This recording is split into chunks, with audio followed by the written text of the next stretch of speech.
할렐루야. 하나님의 크신 사랑이 이 새벽에 우리 가운데 가득한 줄 믿습니다.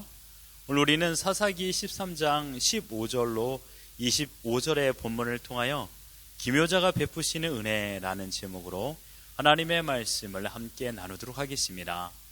우린 계속해서 사사기 말씀을 묵상하고 있습니다. 오늘 보신 본문은 삼손의 출생 예고에 관한 연속된 말씀입니다. 성경에서 출생만을 기록한 인물 중에 이보다 더 길게 기록된 인물은 없습니다. 여러분이 좋아하시는 다윗의 출생 기사를 보신 적이 있습니까? 다윗의 출생 기사는 성경에 나오지 않습니다. 삼손이 출생할 때 이스라엘의 상황이 어떠한지를 먼저 알아보길 바랍니다. 1절을 보시면 이스라엘 자손이 다시 여호와의 목전에 악을 행하였으므로 여호와께서 그들을 40년 동안 블레셋 사람의 손에 넘겨주시니라. 이스라엘은 또다시 악순환적인 역사 패턴을 6번째로 행하게 되었습니다. 범죄, 징계, 회개, 구원, 망각, 재범죄. 1절에서 이스라엘 자손은 또다시 하나님을 찾지 않았고 이방 우상들을 찾았으며 그들을 섬겼습니다. 그래서 하나님께서는 징계의 도구로 블레셋을 사용하셨고 무려 40년 동안 그들을 억압하게 하였습니다. 그런데 이번 패턴에서는 지난번과 다른 점 한 가지가 있습니다. 이스라엘 백성이 고통 속에서도 하나님을 찾지 않았고 회개하지 않았다라는 것입니다. 이것은 이스라엘 백성들이 더 이상 하나님을 찾을 만한 최소한의 믿음조차 없어진 것을 말하고 있습니다. 영적인 상태가 극도로 악했다라는 것이죠. 하나님의 존재를 완전히 망각하고 이방 사람들과 동일한 우상 숭배 속에 살았습니다. 내가 누구인지를 잃어버린 것이죠. 우리 주위에서도 어릴 적에는 하나님을 잘 믿었다고 하는데 나이가 들고 이리저리 어려움을 경험하면서 교회를 다니지 않고 신앙과 거리를 둔 사람을 보게 됩니다. 어떻습니까? 세상 사람과 전혀 다르지 않습니다. 어쩌면 세상 사람들보다 더 악한 사람들을 보는 경우도 있습니다. 또한 주일에 교회를 몇 달 나오지 않으면요, 내가 신자인가 아닌가 그런 정체성의 혼동을 느끼는 경우도 있습니다. 그래도 이런 마음을 가진 분들은 좀 낫습니다. 하나님에 대한 생각을 완전히 잊지 않고 지내지는 않기 때문이죠. 지금 이스라엘은 하나님의 존재를 완전히 잊었습니다. 자신들의 정체성을 상실한 채 회개할 만한 힘도 또한 하나님을 의지할 만한 힘도 남지 않은 전적 부패 속에 거하고 있는 것이죠. 그러나 이러한 영적 암흑기에서 하나님은 이스라엘을 잊지 않으셨습니다. 기묘자 되시는 하나님께서 이스라엘을 찾아오셨습니다. 여러분, 이 말씀을 꼭 기억하십시오. 하나님은 자기 백성을 결코 잊지 않으십니다. 사사기의 주제는 두 가지입니다. 첫째는 하나님을 왕으로 모시지 않고 자신이 왕이 되어 살아가는 악함을 폭로하는 것입니다. 두 번째는 그러함에도 불구하고 목자 없는 양처럼 갈 길을 알지 못해 방황하는 이스라엘 백성들을 사랑함으로 진정한 사사이신 하나님께서 친히 그들을 인도하신다라는 것입니다. 여러분, 이것이 복음입니다. 이것이 성경에서 우리에게 가르쳐주고자 하는 생명의 진리인 것이죠. 사실 우리도 이민 생활을 하면서 쉽게 지치지 않습니까? 상처가 많습니다. 딱히 뭐가 문제인지 모르지만 마음 한구석에는 외로움과 공허감이 있습니다. 이민자들이 가지고 있는 애환이라고 할 수 있겠죠. 어디에서 여러분 이 공허감을 채울 수 있을까요? 세상을 기댈 생각하지 마십시오. 세상은 우리에게 따스한 등을 제공하지 않습니다. 세상은 우리의 마지막 남은 소망을 훔쳐갑니다. 우리 주위에서 세상을 의지하려다가 망쳐버린 21세기 대마와 같은 사람들이 얼마나 많이 있습니까? 여러분, 기억하십시오. 우리에게는 하나님이 필요합니다. 하나님만이 우리의 마음을 위로하고 새 힘을 주시고 우리를 일으켜 세우시며 우리를 인도하여 주시는 분이신 줄 믿습니다. 지금 이스라엘에게 필요한 것은 이스라엘이 거부했던 영원한 사사, 곧 영원하신 왕 하나님이 필요합니다. 입다 이후에 이스라엘은 더 이상 지켜볼 수 없는, 이제는 더러움을 떠나 영적으로 어둠이 가득한 이스라엘의 상태였습니다. 하나님께서 이스라엘을 구원하시기 위하여 하나님께서는 사사를 세우셨습니다. 그가 바로 삼손이었습니다. 성경에 보면 몇 안 되는 수태고지가 있었던 사람이 바로 삼손입니다. 3절을 보실까요? 여호와의 사자가 그 여인에게 나타나서 그에게 이르시되 보라, 내가 본래 임신하지 못함으로 출산하지 못하였으나 이제 임신하여 아들을 낳으리라 라고 말하고 있습니다. 삼손의 아버지는 단지파 마노아입니다. 그런데 마노아의 아내는 임신하지 못하는 여인이었죠. 여인에게 아이를 출산하지 못한다는 것은 절망적인 소식입니다. 뿐만 아니라 그 가정도 마찬가지로 절망으로 가득한 어둠뿐이 없습니다. 지금 이스라엘의 영적인 상태를 대변하고 있는 것이 아닐까요? 생명력을 상실하여 죽어있는 상태입니다. 그러나 하나님께서 마노아의 부인에게 하신 말씀을 보십시오. 5절에 보라, 내게 임신하여 아들을 낳으리라. 여러분, 전능하신 하나님은 무에서 유를 창조하시고 불가능을 가능케 하시는 분이신 줄 믿습니다. 하나님의 전능하심은 죽었던 사람에게서 생명을 출산할 수 있는 능력을 베푸십니다. 이것은 능력입니다. 창세기에서 아브라함의 아내 사라에게 출산할 수 있는 능력을 베푸셨습니다. 죽은 사라의 몸을 살리셨습니다. 이삭을 출산하게 하셨습니다. 사무엘상에서 엘가나의 아내 한나, 출산의 능력을 상실한 여인이었죠. 하지만 하나님께서 그를 찾아와 생명력을 공급하여 주셨고 그 여인의 몸에서 사무엘을 출산하게 하셨습니다. 마노아의 아내에게도 능력을 베푸시사 아들을 낳을 것이라는 말씀을 주셨습니다.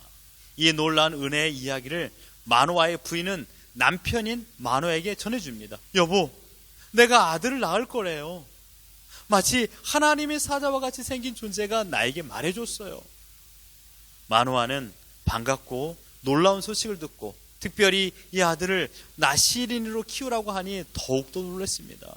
그래서 자신의 아내에게 나타나신 하나님의 사람을 한 번 더 보내주셔서 부모로서 나시린 아들을 어떻게 키워야 하는지를 알고자 하나님께 기도하게 됩니다. 그 기도에 하나님은 응답하셨고 마노아의 아내에게 나타나셨으며 그 아내는 남편을 황급히 부르게 됩니다. 그리고 11절로 25절은 마노아와 여호와의 사자와의 대화의 내용입니다.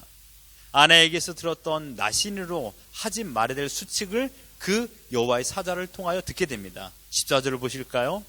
포도나무에서 산을 먹지 말며 포도주와 독주를 마시지 말며 어떤 부정한 것도 먹지 말고 내가 그에게 명령한 것은 다 지킬 것이니라 하니라. 그리고 마노아는 염소 새끼를 잡아 음식을 대접하려고 합니다. 왜냐하면 마노아는 아직도 자신 앞에 말하는 존재를 인간 선지자 한 사람으로만 인식하고 있었기 때문입니다. 하지만 여호와의 사자는 음식을 거부하고 그 음식 잡을 염소 새끼를 하나님께 번제로 드리라고 권유하게 됩니다. 마노아는 그 말씀에 순종하여 바위 위에서 번제를 드리는데 그곳에서 이적이 일어난 것입니다. 20절을 보시면 불꽃이 제단에서부터 하늘로 올라가는 동시에 여호와의 사자가 제단 불꽃에 휩싸여 올라간지라. 마노아와 그의 아내가 그것을 보고 그들의 얼굴을 땅에 대고 엎드리니. 무슨 일이 일어난 것입니까? 마노아의 눈에 보여진 그대로 말씀을 드린다라면 자신이 드린 불로 제물을 태워 하나님께 드렸어요. 자신과 말하고 있던 그 한 남자가 불 속에 뛰어든 것입니다. 그런데 놀랍게도 전혀 타거나 그슬림 없이 그 불꽃과 함께 하늘로 올라간 것입니다. 여러분 놀랍지 않습니까? 불 속에 들어갔는데 타지도 않았다라는 것과 몸이 불꽃과 함께 하늘로 올라간 이 두 가지 사실에 마노아는 놀랐습니다. 그제서야 마노아는 깨달았습니다. 21절에 여호와의 사자가 마노아와 그의 아내에게 다시 나타나지 아니하니 마노아가 그제야 그가 여호와의 사자인 줄 알았다라고 했습니다. 마노아는 한 선지자로만 알고 그 이름을 물어봤습니다. 17절에 마노아가 또 여호와의 사자에게 말하되 당신의 이름이 무엇이니까? 여호와의 사자는 18절에 대답합니다. 내 이름은 기묘자라. 여러분, 여기서 기묘자라는 단어는 히브리어 펠리입니다. 놀랍다 또는 인간의 능력을 초월하다라는 뜻입니다. 우리 인간이 이해할 수 없고 접근할 수 없는 능력과 또한 초월할 수 있는 힘을 가진 분이라는 뜻입니다. 내가 너에게 나를 어떻게 설명할 수 있겠니? 내가 나에 대하여 설명을 한다 할지라도 너는 이해할 수 없단다. 이게 바로 기묘자란 뜻입니다. 이것이 오늘 본문의 전반적인 내용입니다. 사랑하는 성도 여러분, 이스라엘에게 있어서 복음은 이방 우상들이 아닙니다. 우상들에게 가까이 가면 갈수록 절망에 빠집니다. 구원의 감격이 아닌 타락의 쾌락은 느낄 수 있습니다. 하지만 그 대가는 너무도 비참합니다. 생명을 출산할 수 있는 능력을 상실합니다. 40년 동안 블레셋 우상 문화에 장악되었고 하나님께 회개할 뿐만 아니라 살려달라는 애원조차도 할 수 없는 소경이 되어버리고 벙어리가 되어버린 것입니다. 하나님의 존재를 알지도 못했기에 하나님을 찾을 수 있는 힘조차도 없어졌습니다. 하나님은 대체 무엇을 하고 계십니까? 왜 이렇게 방치하십니까? 라고 따지고 싶은 마음을 가지신 분들도 계실 것입니다. 여러분, 하나님이 약해서 나타나지 않으셨나요? 아니면 이스라엘이 미워서 고난 좀 받으라고 40년 동안 블레셋 사람들에게 넘겼을까요? 아닙니다, 여러분. 하나님의 오래 참으심입니다. 하나님은 우리가 전혀 알 수 없는 위대한 능력을 가지신 분이십니다. 기묘자이십니다. 능력이 한이 없으신 분이십니다. 하나님 우리가 완전히 알 수 없는 전지전능하신 분입니다. 로마서 11장 33절에 바울은 이렇게 고백합니다. 깊도다 하나님의 지혜와 지식에 풍성하며 그의 판단은 헤아리지 못할 것이며 그의 길은 찾지 못할 것이로다. 뿐만 아니라 하나님께서는 인간이 얼마나 어리석고 연약하며 죄인이라는 사실을 다시금 알려주기 위하여 오래 참으십니다. 이스라엘은 하나님께서 베푸시는 은혜가 없으면 살 수 없는 자들입니다. 그럼에도 불구하고 하나님에게서 벗어나려는 악행을 범합니다. 품 안에 있는 것을 실어서 품 밖으로 벗어나려고만 합니다. 떠나려고 합니다. 잊으려고 합니다. 이스라엘은 하나님을 잊었지만 기묘자 전능하신 하나님께서는 이스라엘을 잊지 않으셨습니다. 그리고 어둠의 빛을 죽음의 생명을 공급하십니다. 생명력이 있도록 밝은 빛을 허락하여 주십니다. 현재 우리의 삶이 지겹도록 고통의 연속이라고 생각하시며 과연 하나님은 살아계신가? 살아계신다면 왜 이렇게 응답하지 않으실까라는 의문을 가지고 계십니까? 여러분, 우리 스스로는 이 질문에 대한 답을 내릴 수가 없습니다. 아니, 우리 인생 가운데 여러분께서 답을 내릴 수 있는 것이 무엇이 있습니까? 답을 내는 것과 그 때는 우리의 영역이 아닙니다. 하나님께서만 답을 가지고 계십니다. 왜냐하면 하나님께서 답이시기 때문입니다. 기묘자이신 하나님께서 우리를 향한 계획을 가지고 있다는 사실을 여러분 믿으십시오.